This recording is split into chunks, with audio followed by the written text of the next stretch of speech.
we can start. First, let me welcome you all to our event today. It's a collaboration between Issam Faris Institute and the Open Society Foundation. This is the second phase, I would say, of presenting the second round of case studies from the region, exploring the civil society's role in influencing public policy. The first phase naturally, organically focused on women's rights in the region, was on Yemen, on early child marriage, and it covered also in Morocco the collective land, and in Lebanon the violence against women, the law that was led by Khater.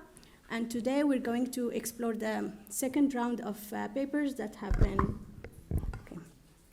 been developed by these beautiful researchers here, handsome and beautiful,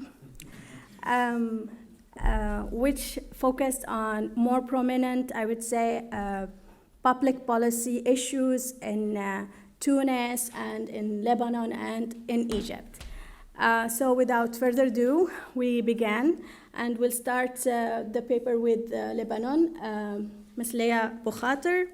Leah is a postdoctoral fellow at the Arab Council of Social Sciences and affiliated to the Department of Sociology at AUB. She is a PhD holder in development studies from the School of Oriental and African Studies of University of London in 2016. She is also holder of 2 master's studies degrees, one in political science from St. Joseph University in Beirut, and another in development studies from SOAS in the UK. She has been practitioner for 10 years, development practitioner. She is also currently teaching as instructor of sustainable community development at the Lebanese American University in Beirut. Go ahead, Leah, thank you. Thank you, Rasha. Okay. So before I start, I have a lot of thank yous. So first I want to thank Hannah Moore, she's not with us today, for introducing me to the project. I want to thank Fatima Moussawi, who was supporting all the team all the time with unconditional support and a lot of encouragement. I want to thank Mahmoud Haidar for the fiery discussions that were very important for the development of the paper. I want to thank Dr. Sharba Nahas, who is with us today, who was very generous in giving us information and guidance. He literally dragged the folder from his computer to my USB completely without any restriction and wished me good luck. And finally, I want to thank Professor Robert Hopp, who is with us today also, who gave us and gave me pages and pages and pages of comments and suggestions on every single draft. So thank you for all of you. So now we can start. So I want to just give a bit of background why I chose this topic. The call for papers specifically focused on 3 important elements. First, to use public policy theories, not to start from a vacuum. And second, to study and try to understand policymaking in Lebanon. And third, to focus on the role of so-called policy entrepreneurs, which I'm going to explain in a bit. So taking into account these areas of focus, I had to choose a case study and my questions. So my case study was the wage hike of 2012 that moved the minimum wage to $450, to say it simply. So I chose this case study to try to understand through it policymaking in Lebanon, and I had 2 main questions. The first one is what led the issue of wage to become on the policy agenda suddenly? Was it sudden? Why did we start talking about it in 2011? And what other solutions than actually the Decree 7426 were considered and decided against? There was a lot of proposals, a lot of different formulas. Why did actually only this decree was passed and issued? Important questions. And also through this case study, since we had to also focus on policy entrepreneurs and using a theory, I chose the multiple streams framework, which I will say why. And in its application, it was necessary to see also, it's, if you want, an overarching or an underlying question, to what extent are Western policy theories applicable to this part of the world? Can we apply it? Why are we applying it? What do we gain? And what do we miss, actually, by applying and adopting such frameworks developed in another part of the planet?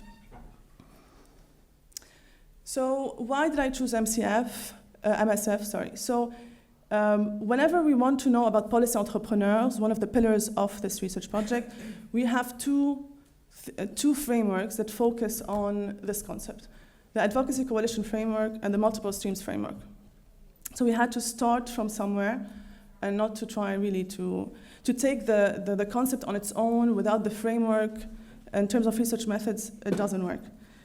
So the ACF was actually established by Paul Sabatier in the 80s. It's one of the most utilized frameworks. It was developed in American pluralist polity. This is the framework. Just in a nutshell, the policy subsystem, as you can see on this side, is actually the coalitions. In this case, it's two coalitions who try to case for the solutions for a certain issue that is framed. And on the left, you have stable parameters of the system that affect the coalitions. These parameters are stable, like constitutional or structural or institutional elements. And you have the external dynamic events here that actually change, like elections, socioeconomic conditions, etc., that are not stable. And between those two, so you have the long-term coalition structures, which are actually a byproduct of the stable parameters and can actually have a repercussion on the coalitions and the way they actually interact with each other.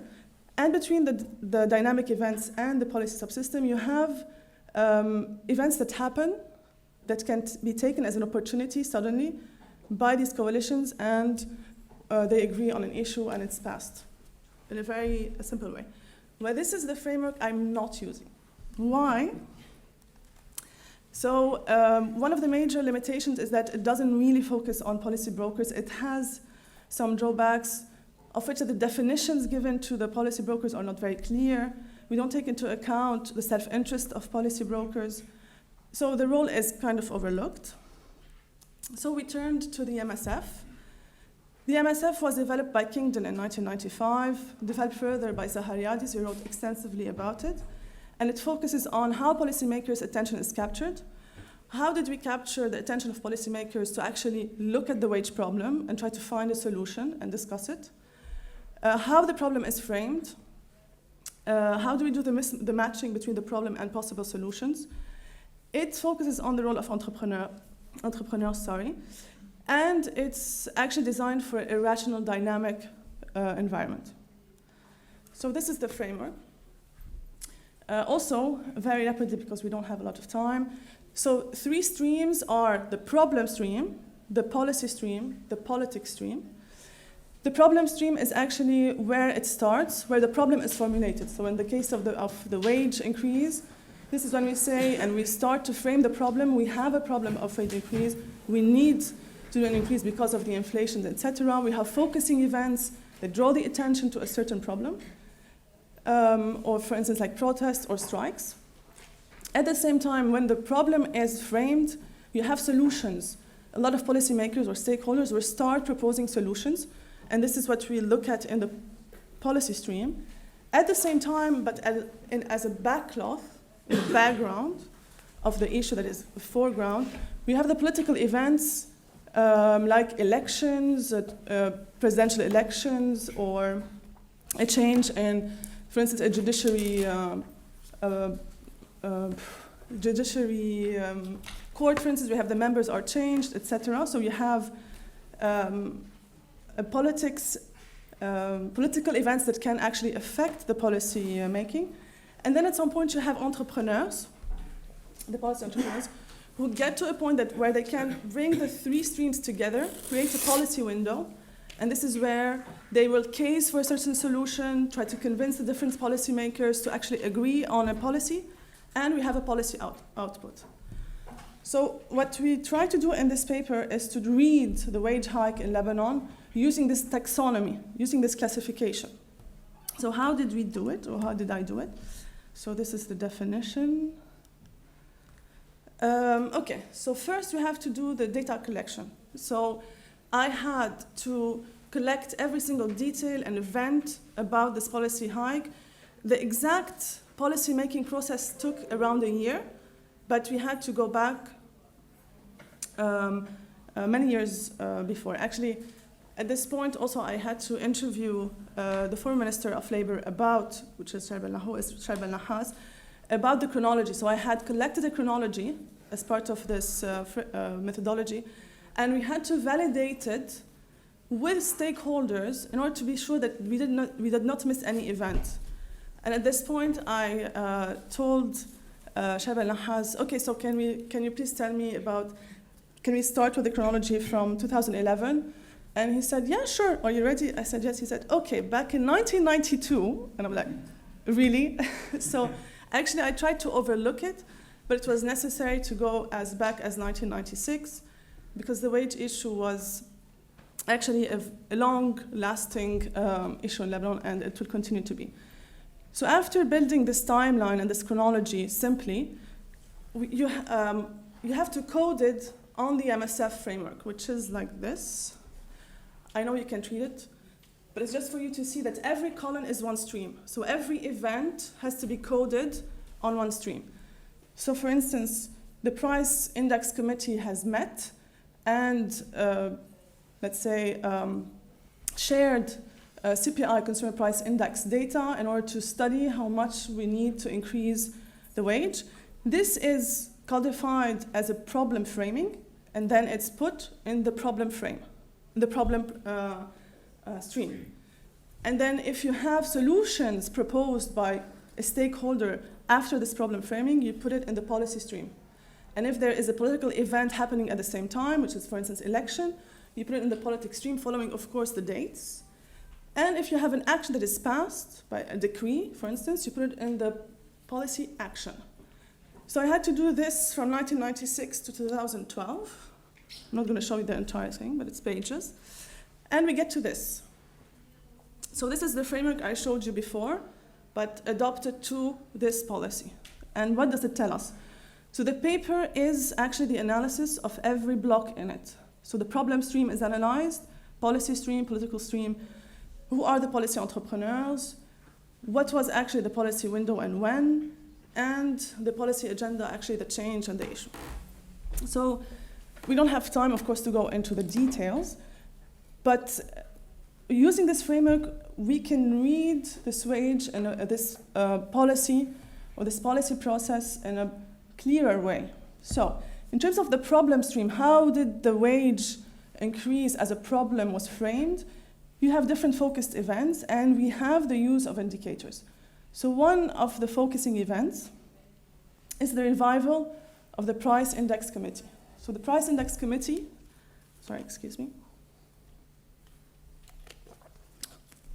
is a committee that is supposed to monitor the CPI and to periodically increase the wage according to it. This committee was dormant since 1996, and it was revived in 2011, around mid-2011, by the Minister of Labor at the time.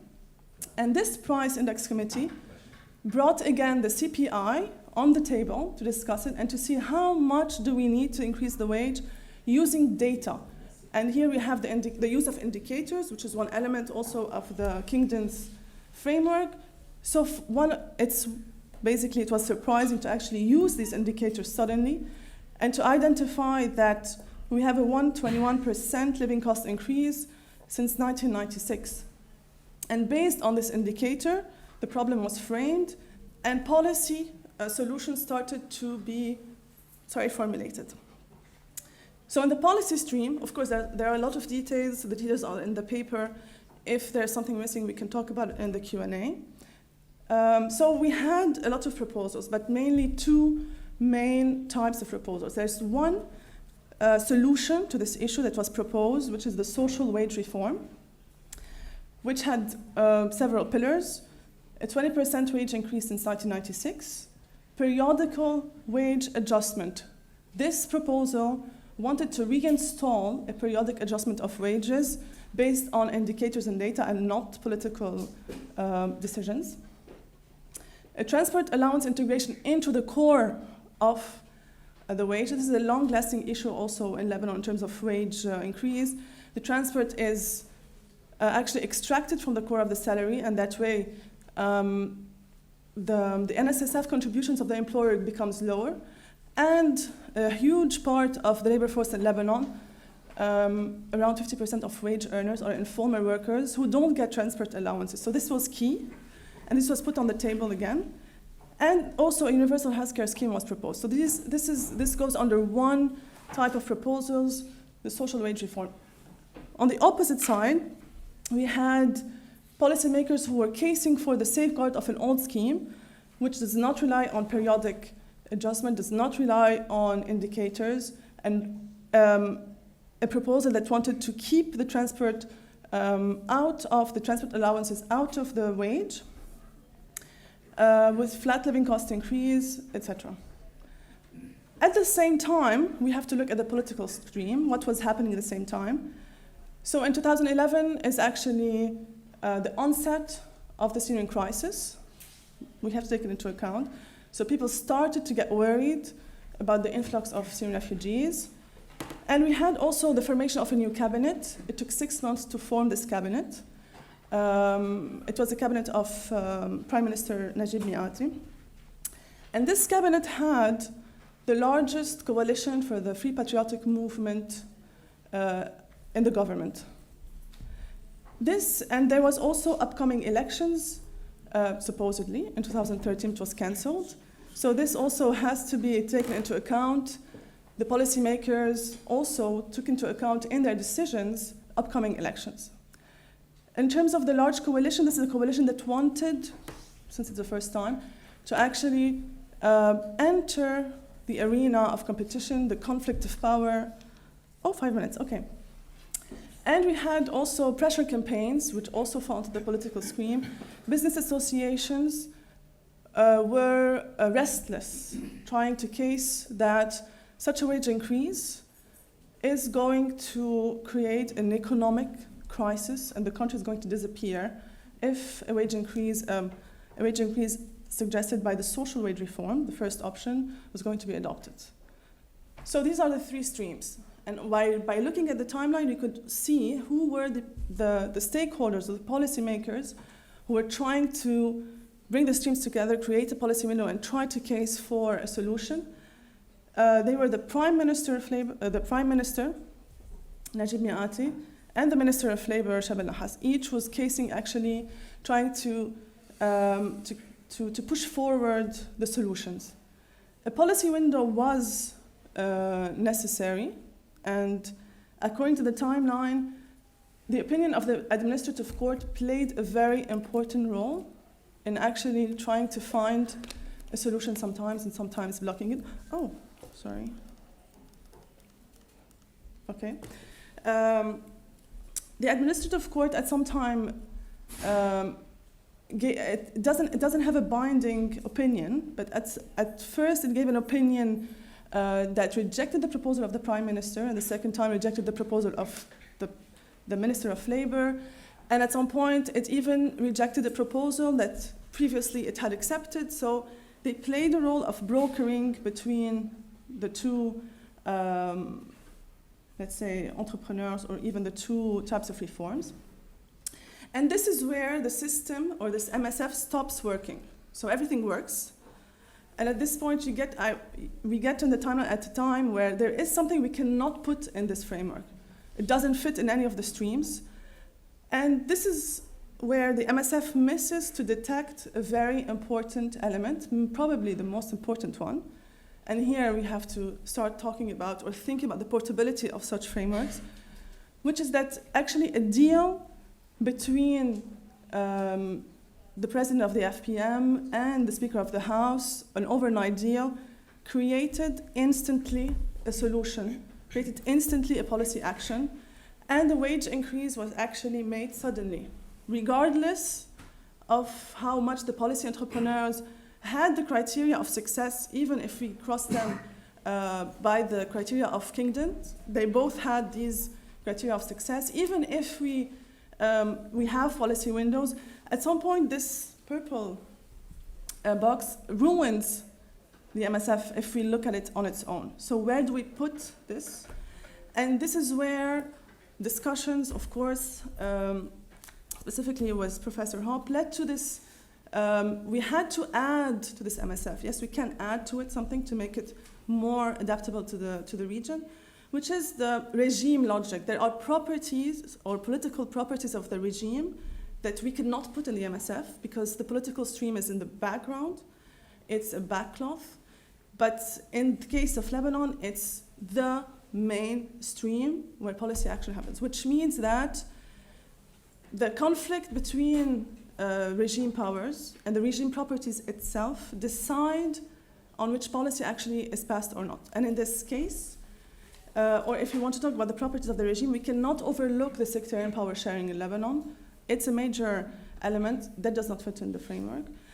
And also the fact that we have international affiliations of different parties, and any change on the international scene affects policymaking is also important. Another property of the regime is that we have a total emaciation of the workers' movement that happened since the 90s. The workers' movement became an element of pressuring between the different political parties, between the different political leaders. So at this point, these what I called, it's not part of the MSF, policy godfathers. This is where actually, this is the last word. This is where the last word is played.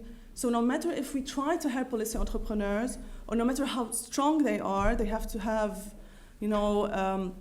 access to stakeholders, to have access to private and public sector.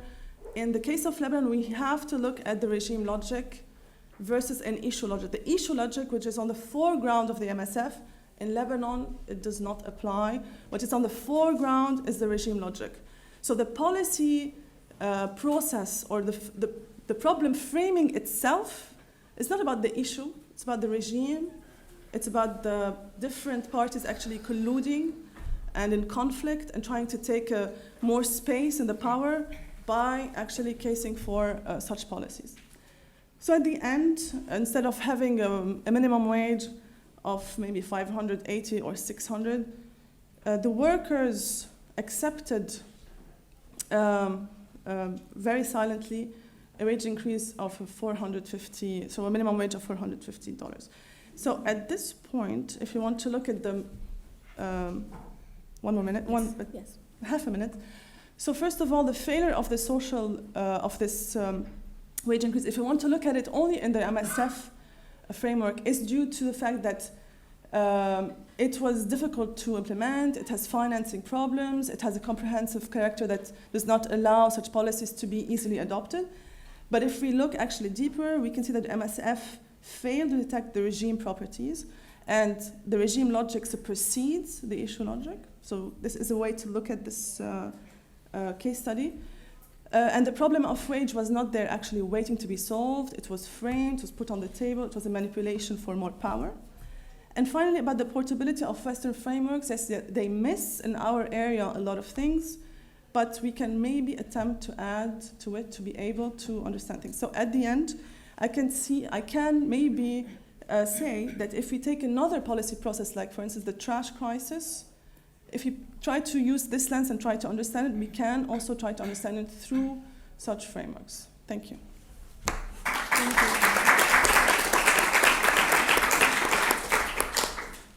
Thank you, Leah. So we move from the conflict regime dynamics in Lebanon to the shrinking space of civil society in Egypt, and presenting to Nermeen Kassem. She is the assistant professor of the communication studies at Ain al-Shams University. She's also a PhD holder in communication studies from the University of New York. Nermeen was the senior researcher of Media Strand in several projects such as the Art of Intercultural Dialogue, BBC World Service, Digital Diplomacy and Soft Power, and Transformative Justice in Egypt and Tunisia. Her work, research work, has appeared in the Online Journal of Communication and Media Technologies and the Journal of Arab and Muslim Media Research. She also published 2 book chapters with Springer and the Arab Center for Research and Policy Studies. Thank you, Nermeen. Please, the floor is yours. Well, thank you, Rasha, for the introduction. And thank you all for having me in this nice country. It's not my first time, and it's really my pleasure. And the sincere thank you is extended to the members of the committee and to Fatima, of course, for all the effort she has put in the project. So my research is focusing on the media role in terms of framing the civil society in Egypt, basically after the inaction of Law 70 of 2017 on NGOs.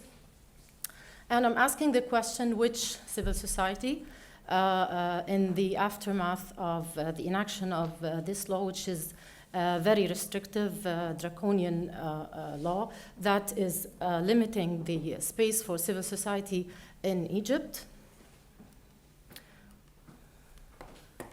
So in this challenging, complex situation, the work and affiliation of NGOs and their interaction with each other and in relation to the state are constantly being reshaped. And it's very important to try to understand the mechanisms of interaction between NGOs and the state and how this might transform the work and the nature of the space that is allowed for NGOs, especially that repressing the independent NGOs could be offensive against democratization, given that the full weight of the new law is directed at receiving foreign funds from entities that are very much interested in promoting democratization in Egypt, and how this might influence the aspired transformation towards democracy after the revolution of 2011.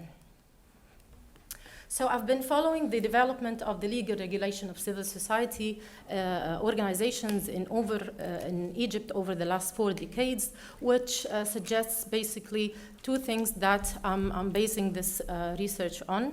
The first one is that the government has been negatively perceiving and constructing civil society organizations using state-run media, of course, as one of its arms to do that. And the second one is that looking at the descending or the escalating kind of oppression that is reflected in the consecutive laws that regulate the work of NGOs, we can say that these NGOs have failed to influence a process of feed-forward for public policies that could meet the purpose of solving public problems, supporting democratic institutions, or producing greater equality of citizenship. So I looked at Law 48 of 2002 and the amendment of the Penal Code of 2014, and then finally Law 70 of 2017. And there was this turning point after the revolution where the regime realized that the civil society could actually contribute to changing the regime, and hence they started to tighten the nose on their work. So the study mainly aims to answer the question how state-run media frame civil society, how they deal with the civil society as a target population. I did that through trying to answer 3 questions. The first one has to do with the policy tools of Law 70 on NGOs. So to look at what are the benefits and burdens that the law is casting on NGOs. Then I moved to explaining the policy rationales as presented in state-run media and how the state-run media has been trying to justify the benefits and the burdens casted by the law. Then I put these together in order to see how civil society is being shaped by media representations based on the extent of their political power and social construction, and whether that is positive or negative on a diagram that is suggested by the Schneider and Ingram theory of social construction and policy design. And this is one of the main theoretical foundations that I'm using to explore or to answer the questions of the current research. So I'm basically trying to see who gets what, when, and how. So this theory is have two core propositions. The first one is the target population proposition, or the recipients of policy benefits and burdens. And the second one is the feed-forward proposition. The first one deals with the target populations of any policy as a group who might be negatively or positively shaped by the policy tools and policy rationale. And the second proposition explains whether these target population could influence a process of feeding forward for changing or changing the policy and politics that influence the work that they do. So in this diagram that is suggested by the theory, I'm trying to look at NGOs in Egypt in terms of the level of power and how they are being constructed by Law 70 of 2017, and whether they might be more towards being contenders, having high level of power, but being negatively constructed, or advantaged with high level of power and being positively constructed, deviance, low power, negative construction, independence, low power, and positive construction. I'm not trying to classify the NGOs in Egypt according to this diagram, but it informs the discussion on whether what the status of NGOs have been before the enaction of the law, and whether there are changes or moves between these blocks. I'm also using the risk and opportunity frames to inform the discussion of the state-run media attempt to influence the public support and gain the audience who get exposed to these media content for the new law. So looking at the risk versus opportunity, I try to see how media representations are trying to create advantages and disadvantages situations in terms of framing the new law, and how these news frames might affect the evaluative direction of thoughts and the interpretations and perceptions of an issue among individuals who get exposed to this media content. So, for example, if the media is positively labeling an issue or negatively labeling an issue, this might contribute to influencing how people think about the issue. If the media manage to make people see the links between a certain issue and their everyday life, it might succeed in attracting people's attention and gaining their support concerning the issue at hand.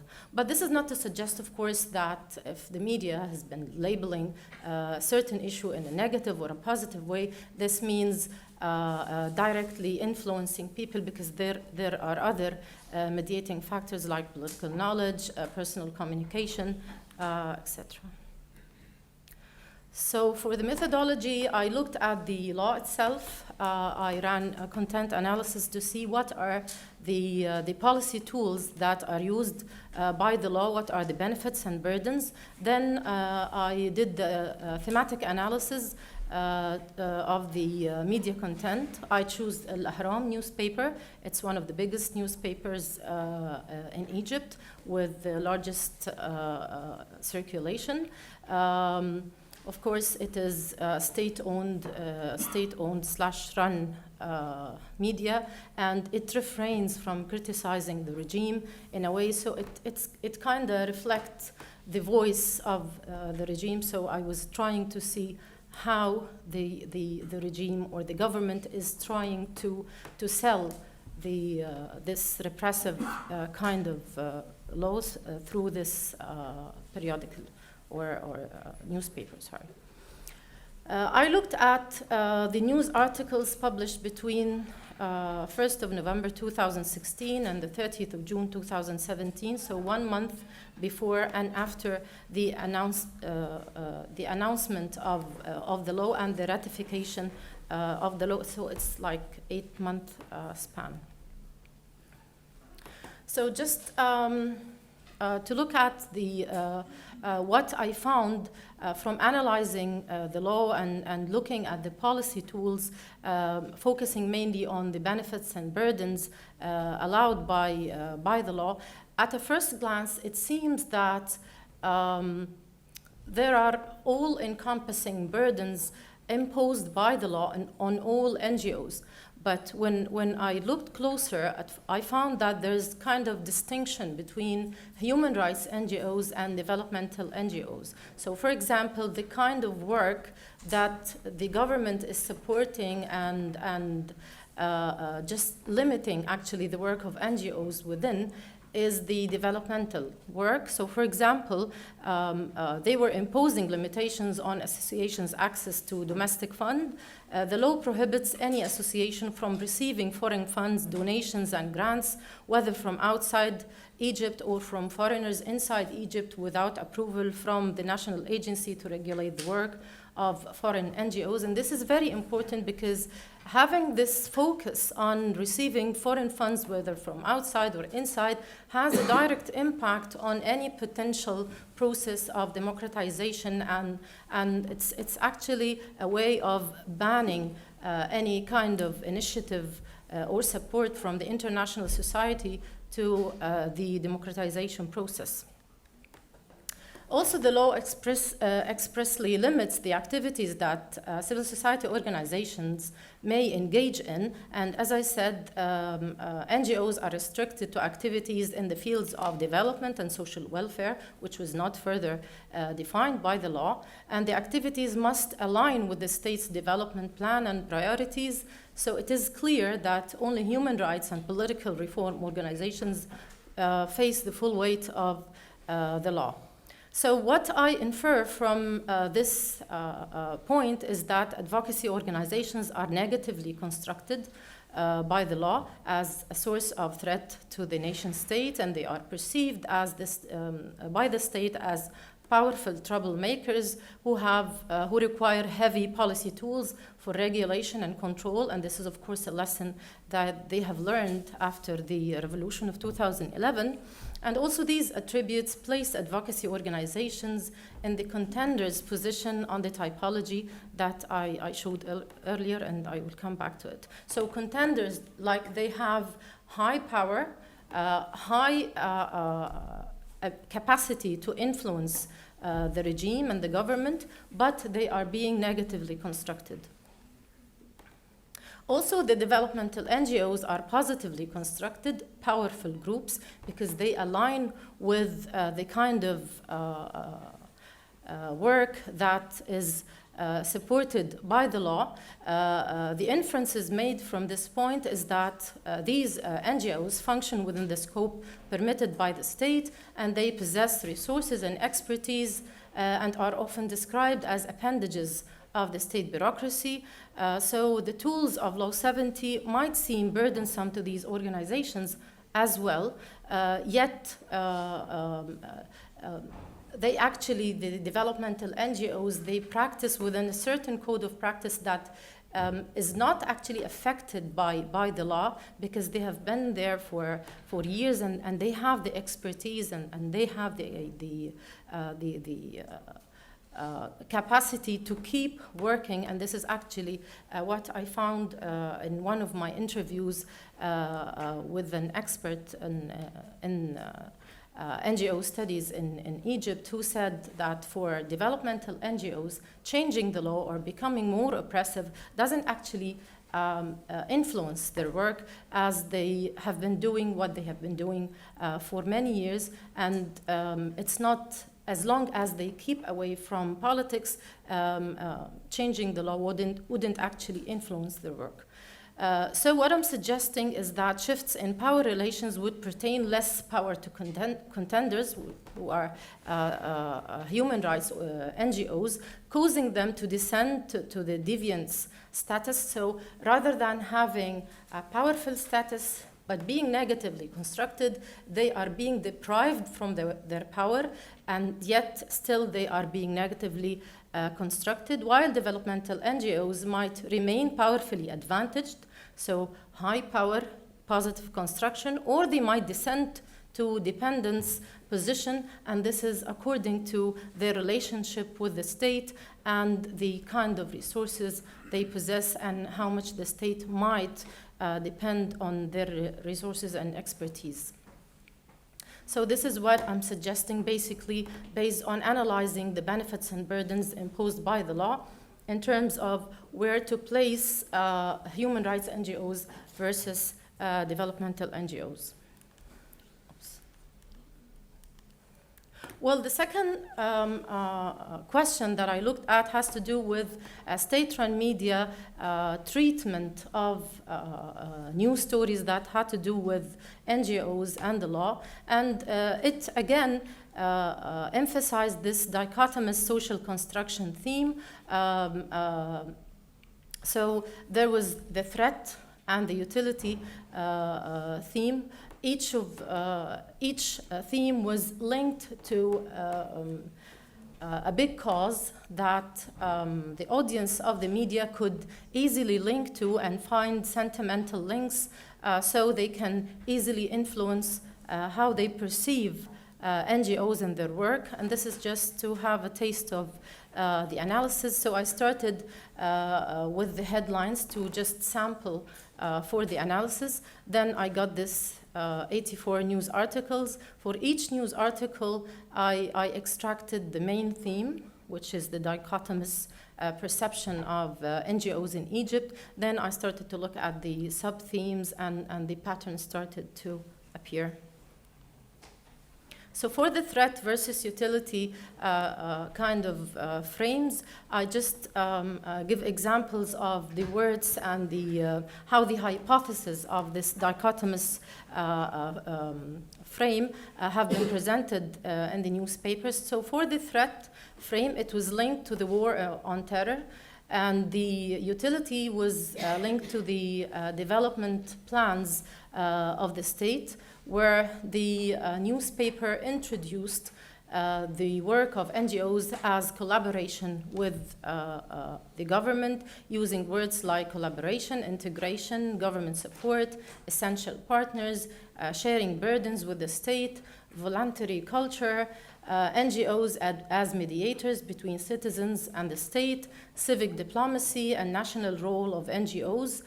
They depicted NGOs' effort in development process as a thankful and productive thing, and they also approached, or the state-run media tried to emphasize this utility frame using dual approaches, actually. One is casting social responsibility on the shoulders of civil society organizations, and the second is shaming and blaming approach, like, for example, blaming civil society on falling short on supporting very important issues like the River Nile related issues. Also, the media frames have linked the threat and utility frames to the controls frame. So to justify why the law is being very oppressive of NGOs, they use the utility to say, well, controls are needed to regulate collaboration and utilize NGOs' resources and expertise, and threat is raising a red flag, so controls are needed to face the threat and fears that emerge from this threat, and to listen the related negative sentiments. So here's what I'm suggesting is that there's this dichotomous media frames. Threat is raising feelings of fear, while utility rationale is raising hope about the potential contribution of NGOs in the developmental process. And this is linked to the benefits and the burdens argument. And what is suggested here is, because NGOs, especially human rights NGOs, might cause this feeling of fear, and this is related to the burdens imposed on them.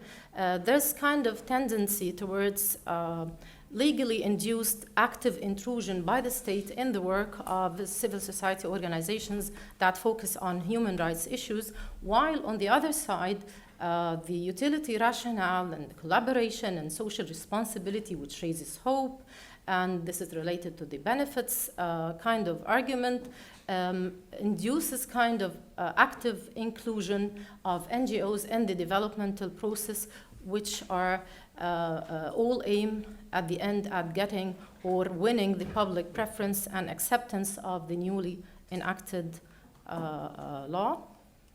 And finally, because this was not basically the structure of my research, my first intention was to do survey research and interviewing civil society activists and NGOs, but of course this was impossible in terms, or given the situation in Egypt, this was very dangerous. But still, I think there's a window of opportunity of going back and talking to NGOs and see whether they can use alternative media in order to circumvent this kind of oppressive nature of the law, and maybe influencing a process of feeding forward for new policies and politics. Thank you. Thank you.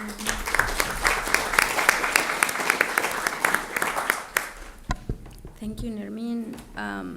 It is really challenging to think how can we mitigate the vulnerability of CSOs when they're dependent on international funding.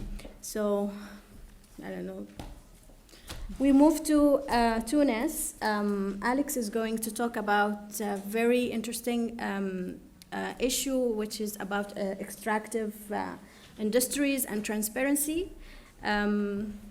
Let me just introduce you very quickly. Alexander Martin is a PhD holder from the University of Durham. His doctorate was focusing on the democratization role of civil society organizations and how they played in Tunisia, especially, the importance role to change the civil political culture during the transition process. He teaches international relations and MENA politics at Durham University, and he also taught in University of Exeter and University of Tunis. Thank you. Go ahead. Okay, thank you very much. Also, again, like to extend my thanks to everyone involved in this project. So, first of all, this research is looking at a sector in Tunis which is linked to a lot of other sectors, which is why I found it quite difficult with the application of theory. So I'm focusing particularly on how the end for the policy advocacy here is about accountability and good governance in the natural resource sector, and the means by which, I mean, what policies are trying to be implemented. The policy process is about increasing transparency. This work at the moment has a more empirical focus. I'll bring in the theory at the end because I'm having a little bit of a complicated relationship with the theory. So I'll start off with the beginnings of this policy subsystem. Now, in 2008, there were riots in Gaza in the south of Tunis. Why? Because around socioeconomic and corruption factors. So this is a region with high unemployment. Economic situation is worsening. There's a corrupt recruitment process for people who work in the Gaza phosphate company, CPG. Residents held that the recruitment process was nepotistic, as over 60 positions were offered to citizens from neighbouring governorates. Then this is the beginnings or the seeds of the revolution that came in 2010, 2011. People were shouting for bread, freedom, national dignity. But the reasons behind these protests is a lack of economic opportunities and a degree of corruption from the systematic corruption from the regime, crony capitalism. This was all discouraging investment, sort of opaque decision-making processes, and certainly within the interior of the country, a lack of regional and subnational sustainable development. So these structural economic factors are acutely problematic in the natural resource producing regions. So where does that bring us today, 2018? Freedom, more, yes, definitely, a lot more than before. Dignity, people will give you various opinions of how much dignity Tunisian citizens have now. But bread, certainly not enough of it. There remains a lack of economic opportunities. It's still an issue, and the levels of regional and subnational development have been insufficient. Again, unemployment is still higher than the national average in the producing regions, particularly places like Gaza and Tatooine. But what has been occurring over the last 7 years since the revolution, the government is certainly looking to become more open, really trying to break from the past. And in the policy sphere, it's made some open governance or open commitments, like one of them being to join the EITI, which is the Extractives Industry Transparency Initiative. The new constitution is certainly important because it has articles related to governance of natural resources, and it also includes articles that specify sub-regional development and access to information. Now, these have been key for the advocacy process of groups. And another important commitment is the way Tunisia has signed up to the Open Government Partnership after the revolution, and again, the first commitment on this in the second National Action Plan is EITI membership. So this is when it first happened. Tunisia commits to EITI, opening up where the money goes, where the money comes from. Citizens will have a better idea of what their country has. In the constitution, important articles state using how the state uses natural resources, sustainable development between regions. Article 13 is sort of very key as well, talking about how the natural resources belong to the people. Article 32, very important. This is providing the right legal framework for access to information. Again, civil society groups are having to fight to use this, but the framework's there. And other key ones about, again, the exploitation of natural resources. So, again, here's the EITI. Tunisia hasn't joined it yet. Remains to be seen if it will be done. But if we look at the policy subsystem, starting in 2008, the riots were about economics and unemployment. This is when the advocacy process began. This is when the policy subsystem emerged. So the revolution since then has led to gradual reform. Certainly the policy subsystem has opened quite dramatically, and it has allowed a lot more actors and policy participants to enter this sphere. New Constitution 2014, this has provided a very important stable parameter and has created a framework for further advocacy. So what about when the international and the local meet? So 2013 is when the Natural Resource Governance Institute establishes itself in Tunisia. They have sort of helping to demand natural resource transparency and accountability, and they support the existence of existing organisations, particularly one, the Tunisian Association for Transparency in Energy and Mines, who were an important organisation in pushing for Article 13, or the wording of Article 13 to be in the Constitution. And then this international organisation had been working with a coalition of 13 CSOs in Tunisia, Coalition for Transparency in Energy and Mines. Now they have a similar aim, achieving sustainable development through proper use of natural resources. and a lot of their advocacy is pushing the government to transpose constitutional articles into laws and guaranteeing transparency and accountability within this sector. But it's not all about the international organizations and CSOs. There are some actors within the government that are sort of advocates for change or agents of change. Actors within the government also have sought to increase transparency as well. So one of the things is the open data platform, which is a major achievement, and this was pushed by a civil servant. He was key for initiating the change and creating this online platform. So a simplistic reading of the situation would be, government does not initiate change. It's not quite accurate because there are certainly some pro-transparency actors within.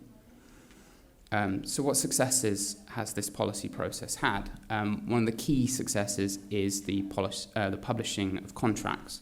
This happened in June 2016. The government decided to publish all oil and gas and some mining contracts on the government's open data portal. This one, so you'll see, is there a thing? Yeah, you see the part in red where it says contracts. It's possible that some annexes of these contracts were not published, but it's largely considered, and NRGI consider this a sort of a full disclosure. Now, in some ways, why did this happen? Beyond civil society organisations that have a close relationship with the government, there have been some quite powerful movements. We Know Petrol became a national campaign. It was a little bit misinformed at parts, but that's an issue because there wasn't enough transparency. These were people asking, where is the petrol? Where's the oil in Tunisia? There were rumours about Tunisia sitting on rivers of oil, and this was a direct sort of demand for government transparency. And this perhaps led to the publishing of contracts. It was certainly part of the environment that led to change. There have been some other sort of relative successes. Organisations are maintaining pressure on the government to join EITI, and there's been increased corporate social responsibility discussions. It's going closer to becoming a law, whether it will or not, whether it becomes an optional law. It's something that's being pushed. In both cases, in both of these issues, civil society actors and other actors have become important and stable dialogue partners. And they have developed a cooperative relationship with the government and different ministers. But they've, of course, faced a lot of struggles as well. What I like to call ministerial musical chairs is the way that since the revolution there has been 9 different ministers in charge of the energy portfolio. In addition, the names of these ministries has been changing. We've had Ministry of Industry, then it's Industry and Technology, Industry and Commerce, Industry, Energy and Mines, and then finally the Ministry of Energy and Mines. But in addition, there's been 9 different ministers since the revolution. So while you have stable CSO dialogue partners, you have an unstable government, which makes the advocacy process challenging. Second thing, the state-owned enterprises, ETAP, involved with oil and gas, and CPG, the phosphate company. They seem mostly unwilling to reform. Now, again, I'm going to say this with a caveat in the sense that there's obviously some people within this organisation that would probably want to change, but not enough change has occurred. My attempts to interview any of these people has been difficult, and when I finally did interview somebody from ETAP, I was told, you can't ask any of these questions, I don't have permission. So read into that what you will. The other key thing is something that politicians or some ministers have argued, is that the economic argument that, you know, this ideas for transparency, it's going to be bad for growth. It's not, people aren't going to want to invest here. But to be honest, it's the contrary. Transparency would be positive to growth. It was the corruption under the Ben Ali regime that had a lot to do with investors leaving Tunisia. And there are other cases from Korea, or South Korea, Thailand, and Benin in this volume by Schnedler and Diamond, where it shows that increasing transparency can have an effect in recovering different economies. Of course, there'll be exceptions to this, but it might work for Tunisia. But what can civil society organisations, what can other pro-transparency advocates do? Well, instead of maybe like some academics sitting in ivory towers, they maybe need to get down onto the street and listen to perhaps more to what the people want. Now, this IRI poll points to how the economy and corruption are still major issues in Tunisia. They're still what people talk about the most, what people are most dissatisfied with. So therefore, it's important about, if advocacy is going to be more effective, it's about how they frame these problems for more effective, more powerful advocacy. So this is leading to sort of my recommendation from this paper about the process. So transparency isn't the end game, it's just the means. So the recommendation for more effective policy is looking at how transparency leads to accountability and better governance. This can further strengthen the democracy, leads to less corruption. Less corruption in cases that I've pointed out can lead to more effective public policies, more market competition, and voila, economic recovery. Now I'm showing quite a lot of causality here, maybe it won't work, but Tunisian politicians seem to be out of ideas when it comes to helping recover the Tunisian economy, so perhaps this will work. For the natural resources sector, the ultimate goal really of transparency is accountability, to ensure that the natural resources benefit the people in an equitable manner for sustainable development. So that's why transparency matters. And the idea of framing it as an economic issue will gain more support from the wider society.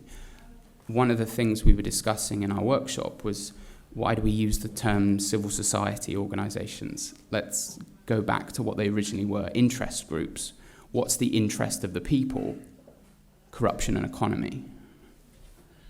So my argument is that more support for transparency, when people realise how it is in their interest, might put more pressure on politicians and create a greater will for political change. So finally, theory. I've had a case of square pegs and round holes when it comes to employing advocacy coalition framework. It's been a reasonably unsuccessful attempt, but I've been able to draw some issues out of it. I've been able to draw that I can use some of the language of ACF, which I've been using in this presentation, and it's effective as a framing tool. So in this case, I've identified that it doesn't map directly onto the reality, and some of the assumptions that advocacy coalition framework used don't really apply. So the terminology from ACF has actually been quite useful, and it's provided an effective focus for how I have been analysing this case. But to force this framework on this case study would be misleading and would effectively be kind of a distortion of the reality. So don't force it if it doesn't work. Thank you very much for your attention.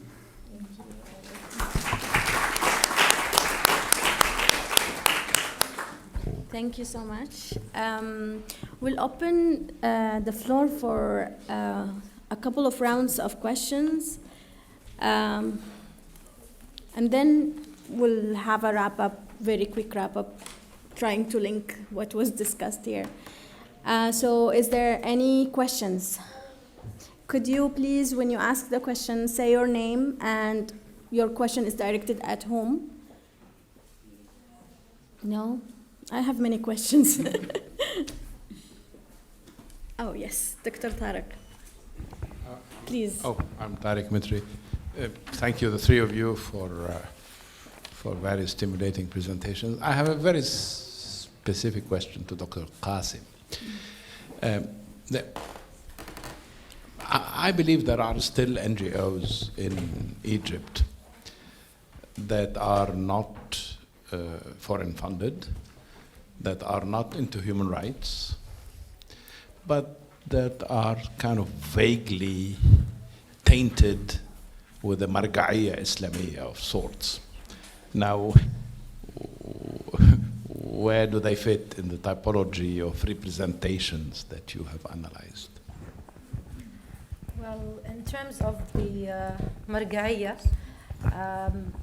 they might be perceived by the people, given the situation in Egypt now, as being negatively constructed, trying to manipulate the people, trying to,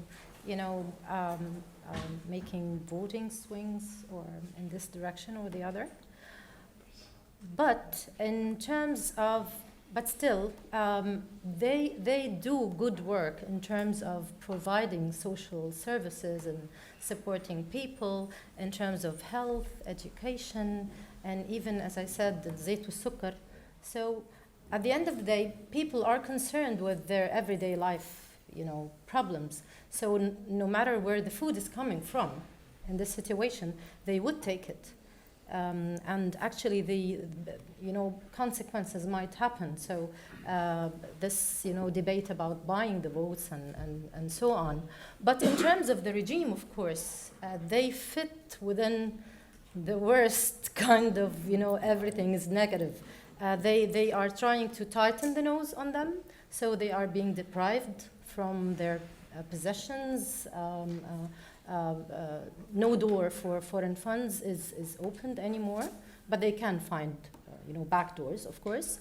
And in terms of, so this is for political power. In terms of the construction, of course, negative. So we used to say al-Ikhwan, Jama'at al-Ikhwan al-Muslimin, okay, and then now Jama'at al-Ikhwan al-Irhabiyin. So this is the media discourse. Straightforward kind of negative construction of this target population. So they are being targeted, tranched, smeared, everything we like. Thank you. Any more questions?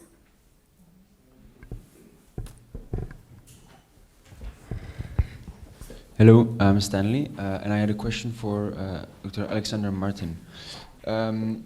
There have been protests in Turkey for 3 weeks, and you mentioned before that the 2008 protest might have been sort of a sign for new protests in years to come. Do you analyze the same thing now, or rather a consequence from the inability to address economic issues that were mentioned during the revolution? I'm allowing the people to answer immediately so that I give you some time to think about questions. I don't see many hands. Yes, the second part of your answer, it is still an underlying issue. The same problems exist. The same problems exist in Gaza. There was low unemployment. There's still not the same transparent recruitment process into the Gaza phosphate company. There's also not many other options in Gaza apart from the phosphate company, and it can't keep taking more employees, especially when production is falling. So yeah, the underlying issues have not been solved, and that is essentially why protests are still happening.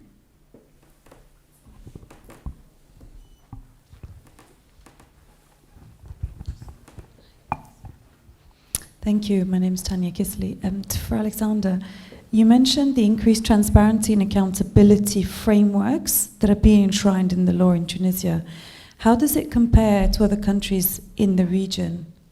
Are there similar initiatives? I mean, appreciated that there's a long way to go in Tunisia, but how does it compare from a legal and governmental sort of initiatives point of view? I don't know. Sorry, I'm not gonna claim I know, because I don't.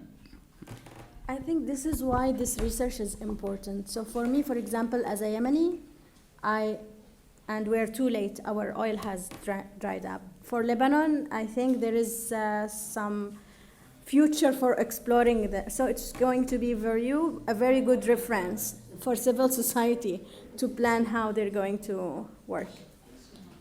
Any other questions? Jamie?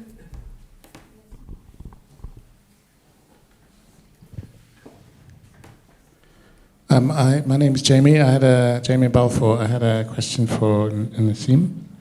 The way you finished your talk about a window of opportunity, asking the question about a window of opportunity, I think you mentioned through social media. Can you expand on your thinking on the window of opportunity in Egypt?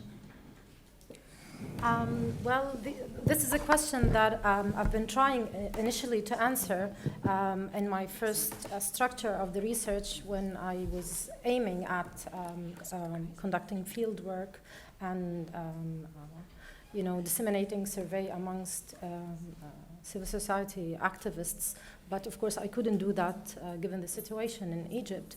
But I've looked at that in my PhD dissertation, looking at how young Egyptians have been using social media during the time that led to the 2011 revolution. And yes, help them have a space and have a say and do this kind of mobilizing effort. But the problem is to create this delusive feeling of being politically active while actually you are just, hiding behind this keyboard and just, commenting on things and having this feeling of being politically active while you do not link to the offline arena where the real work happens. So I still need to look at how civil society activists might be using alternative media, and I hope I would have an opportunity to do that given the situation, as I said. But yeah, it's a platform where they can disseminate information, where they can do some kind of networking and aggregating acceptance of their situation, raising their cause. But the thing is when and how they can take this online political action to the street or to the influential space, if you like. Any questions? Oh, yeah, okay, sorry. Okay, thank you. The question, in most of your presentations, you have set, to some extent, a referential theoretical framework, and then, or at least a set of concepts and words that you have used to confront specific cases. To what extent do you think that the most useful work might be the reverse, meaning taking these cases in what is called the Arab situation or whatever, to try to criticize and change the theoretical frameworks, because this is, in my sense, what would be the most effective contribution of our tragic situation at the theoretical level, rather than importing frameworks. And if you just allow me, for instance, in the case of Lebanon, we're talking about civil society. What civil society? It's the worst things that we had, the unions, much worse than the politicians. So, no, that's clear, and the aim was political from the beginning. This poses, in my view, a very basic point, that is a missing link in most of policy-making theories in the West, that is hiding the relation to power, whether the use of power or the acceptance of power. And this might be due to a particular situation in the post-war period, post-Second World period.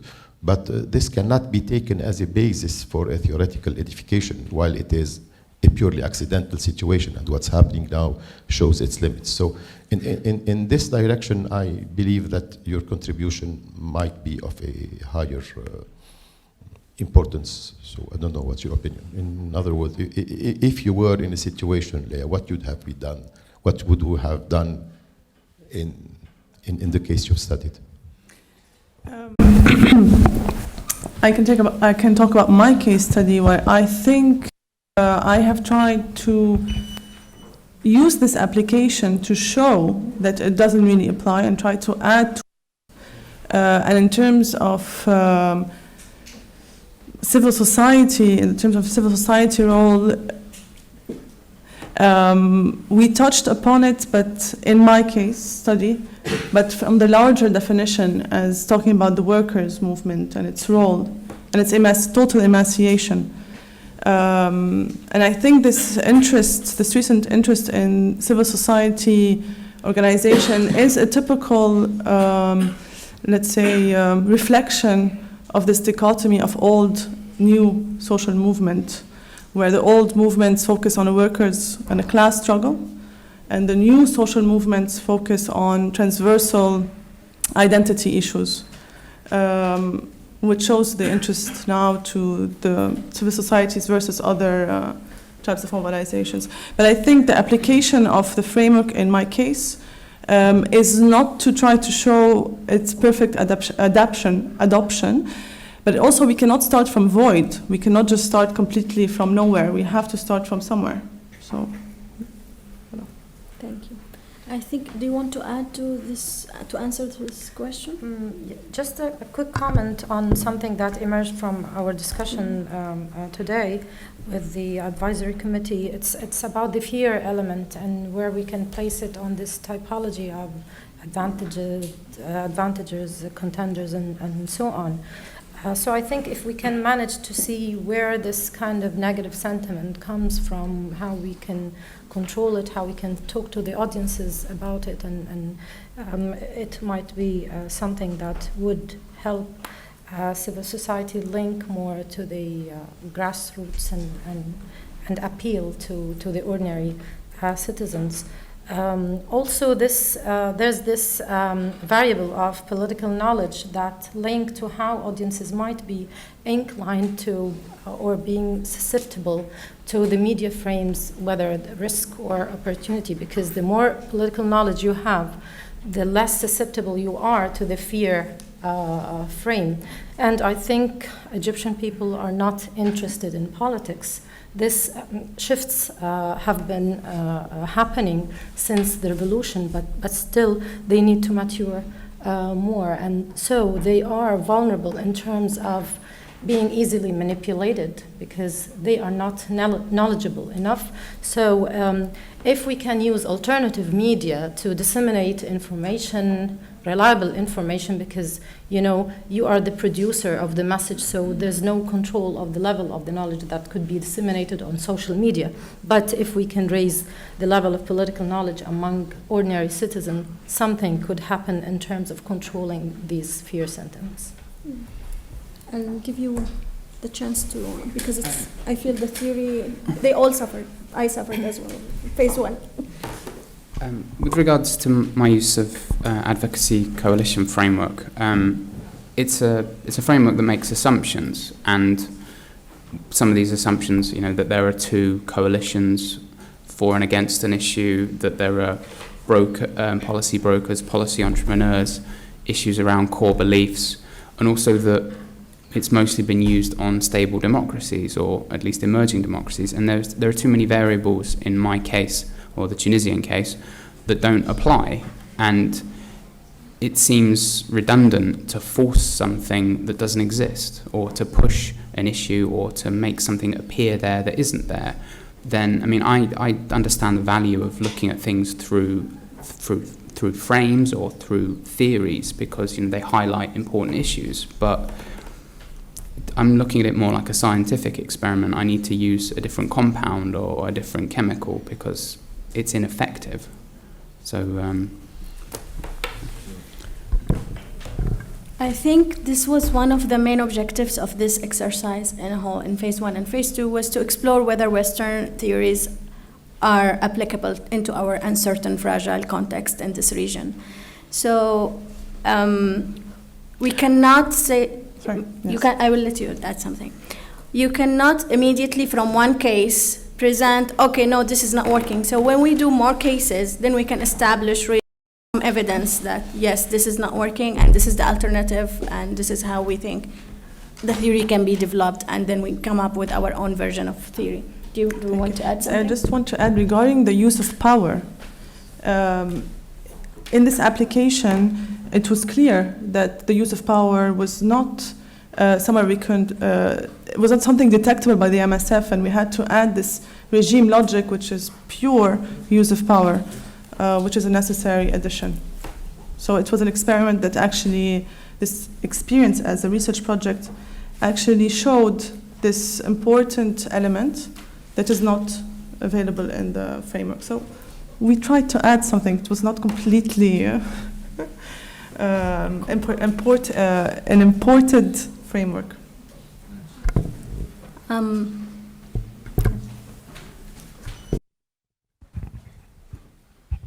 Thank you. I'm Robert Hopper, and I participate in this process because I'm supposed to be a specialist on Western theories about policymaking. So the question by Mr. Nahas, I think, is very... Okay, thank you. So I'm free to speak, you mean? Okay. All right. No, but I think you're absolutely right that the purpose of comparative work, comparative research in social issues, in this case particularly public policy making, yes, you have to start from somewhere, and unfortunately perhaps, but it is true that most theorizing about public policy making processes have arisen in the United States and Europe. So the established body of theorizing about the policy process is coming from a part of the world that was not here.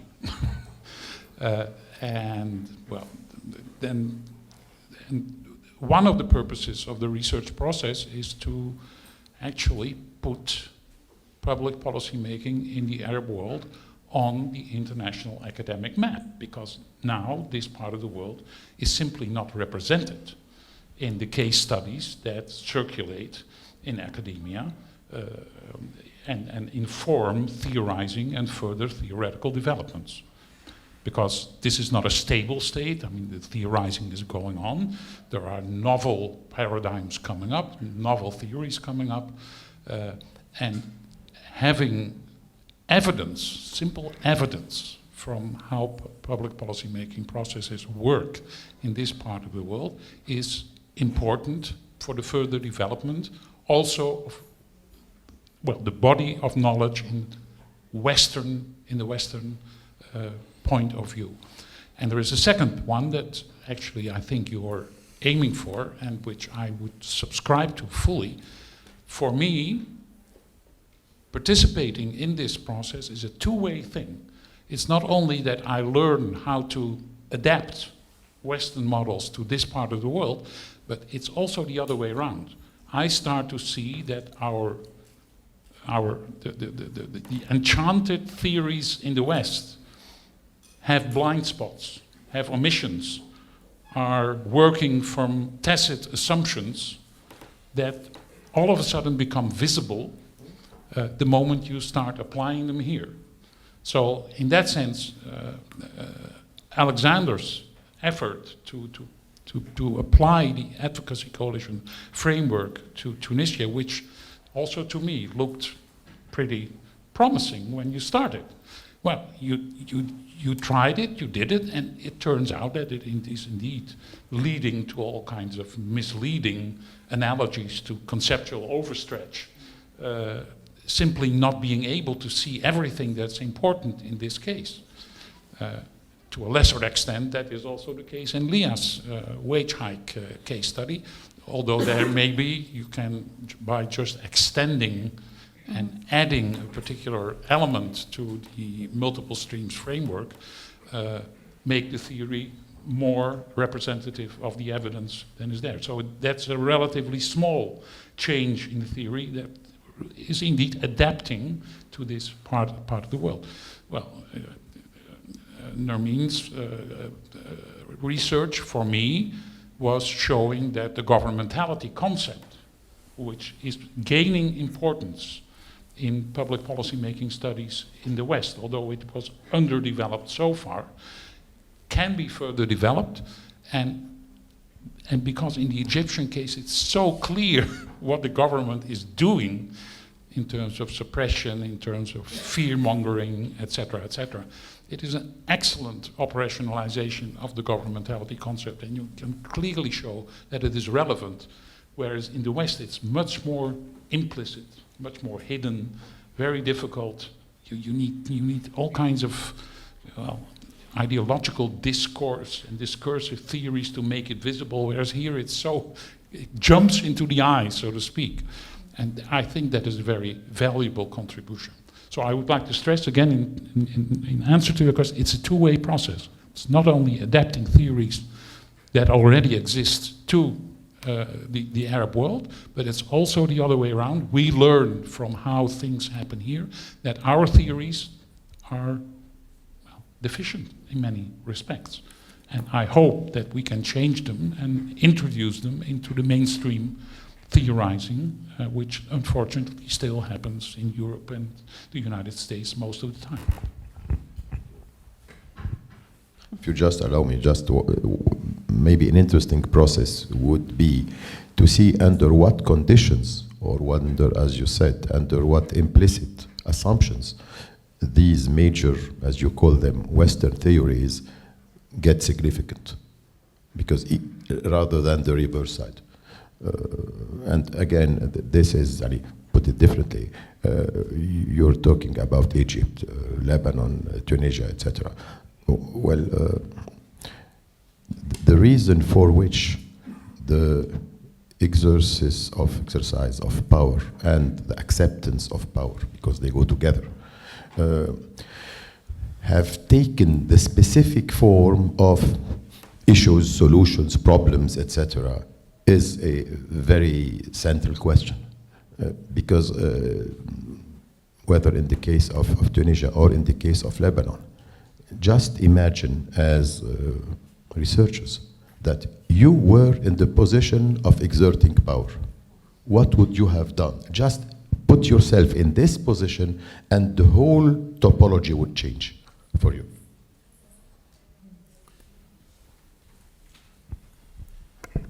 Any more questions? I think we have time for a couple of questions.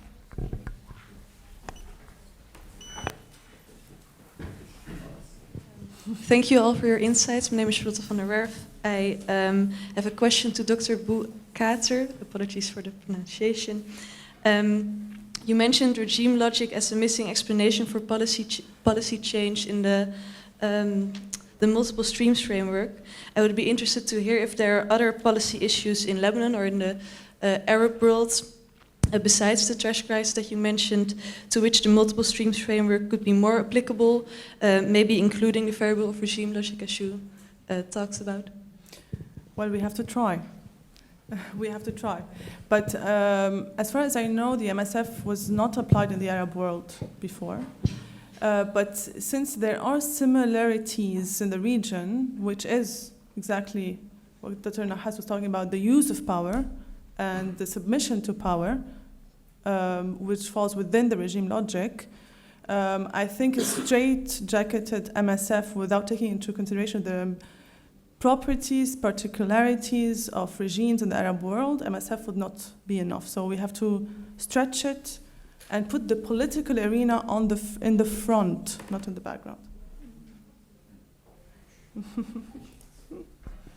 Other questions?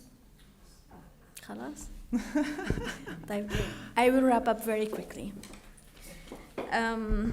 So I think with the discussion that happened today here and the presentation of the cases, it's really clear how challenging the environment and the space for civil society organizations and actors in this region.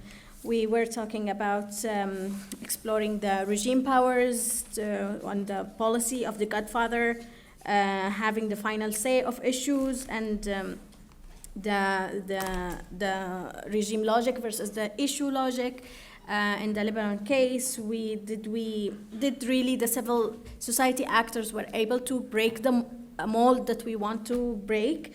How to deal with the restrictive laws that have very selective application in the case of Egypt, how to address the vulnerability of the CSOs and the NGOs who are dependent on the international funding, the challenges to join an initiative like the ITI in the case of Tunis, dealing with all the ministerial music chairs and the change of the decision-making space and powers. So, good luck and continue. Basically, good luck. I think this initiative, but this initiative is very important because we will be able to learn something is starting in Lebanon, it's going finished in Tunis or something like this. So let's continue the learning, and thank you for coming. You can now clap. Thank you.